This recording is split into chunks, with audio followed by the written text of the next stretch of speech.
Okay, so this is a guy who won the Nobel Prize in Chemistry 2009.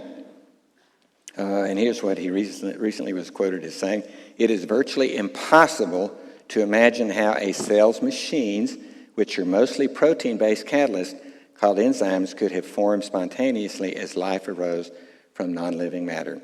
Explaining how life began entails a serious paradox." That's pretty strong. I like that. George Whiteside, most cited scientist in chemistry in the whole world in 2012. So that means he was writing a lot of papers, and when your papers are cited, that means other people read them and think they have something important to say.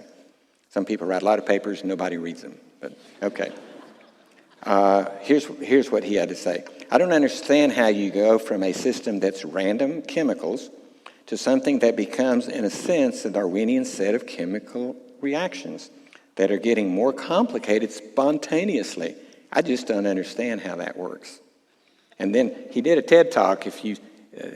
TED Talks have really interesting things sometimes, and they're only 12 minutes, so if you don't like it, you didn't lose much time. But in this one, he begins by, he has a big bowl of chicken soup, and then he has a really cute picture of a chicken, and the chicken's looking at the chicken soup, and he says, "The origin of life is like, how do you get the chicken soup to become a chicken?"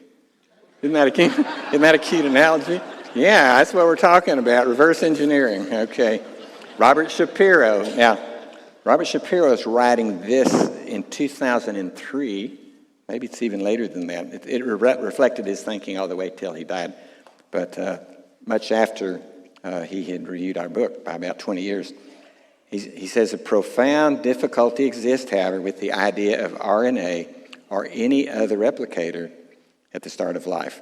Existing replicators can serve as templates for the synthesis of additional copies of themselves, but this device cannot be used for the preparation of the very next such molecule, which must rise spontaneously from an unorganized mixture.